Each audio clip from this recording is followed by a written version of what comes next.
Hey everybody, because today I didn't get any interesting questions for my Friday's Q&A video, I thought I would just open the camera and ramble a bit upon stuff I've been reading and studying lately.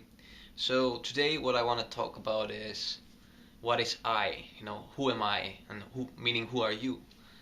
Um, when people start to analyze what is I, who am I, what they usually think about is the mind, because we are our mind, or at least that is what we think we are. So if I is my mind, the next question is, what is our mind? So, um, well, our mind is basically, someone could say, our thoughts, right? Well, not really. Our mind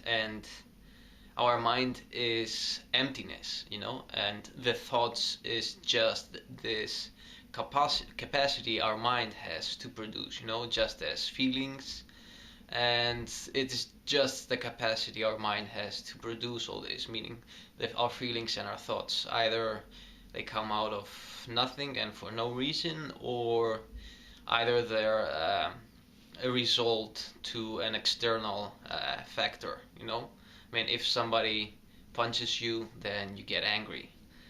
And anger is a feeling which begins from the mind. You produce certain neurotransmitters, and whatever happens, and you get angry. So, basically, our mind is empty.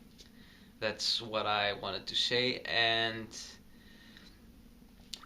that means that our mind is potential. Our mind is unlimited potential and possibility, and so is matter. But we will talk about matter in a little bit later. So, if we are the mind, then uh, the next question is, where is our mind? What is our mind is what I tried to explain before, and where is our mind is what I'm going to try to answer now. So, our mind, when people ask where is our mind, most people say in our brains. And some cultures, like the Asians, if you ask them where is their mind, they will probably show towards their heart. But we Western and more developed people think that our mind is in our brain, which is actually not really the fact. Because just as um, just as sight is not inside our eyes, and just as hearing is not in our ears, our mind is not in our brain. Scientists haven't found out where our mind is. Um, I mean, the mind is like our body is like a big symphony, and every organ plays a special organ, just like in a music symphony.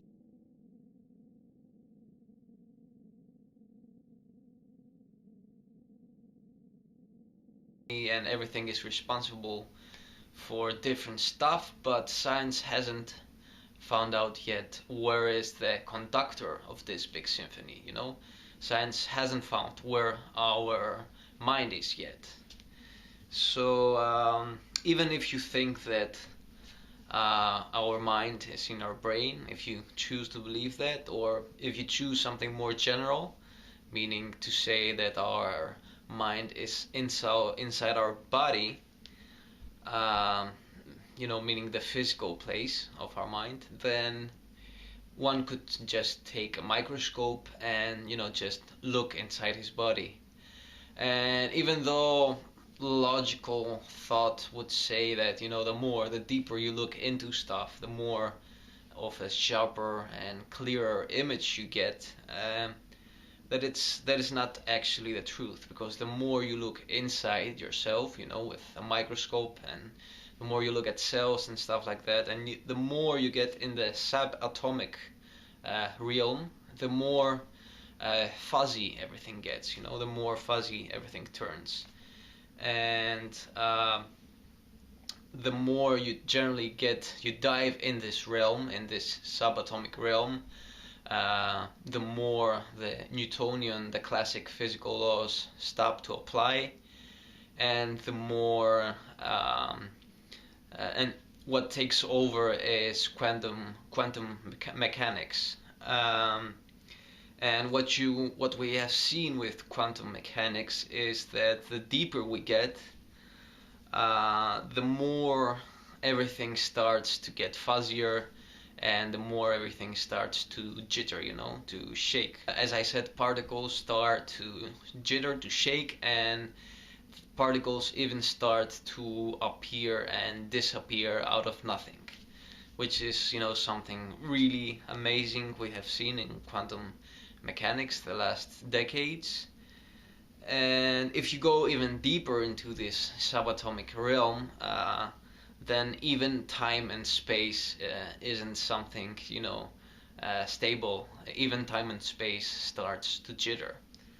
So what we have also seen is that when you are in this realm, in the subatomic realm, just the single act of observation, the single act of observing a particle or an event or anything in this world has a big influence on the particle itself. So you cannot look at a particle in this realm, with from an unbiased angle, because the single act of observation affects the same particle. So this is going to sound a bit out of context, and it is out of context, but I believe that the more you realize this, and the more you realize that if you look for yourself, if you look for I, and you go deeper and deeper in yourself, what you eventually will find is nothingness.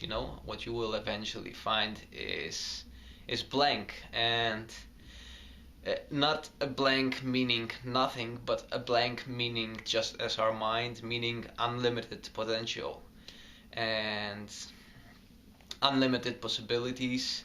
And what we know is that when you observe in this realm something, you have a big influence on it. So that is quite helpful for me, and I believe that it is something quite empowering if you use it in your daily life, and it gives you a feeling of control, a feeling of responsibility, and a feeling that you can really that your energy and your mind, or whatever you want to call it, can really influence your life. So that's all I think. I hope this video gave you some food for thought, and until next time, keep on thinking.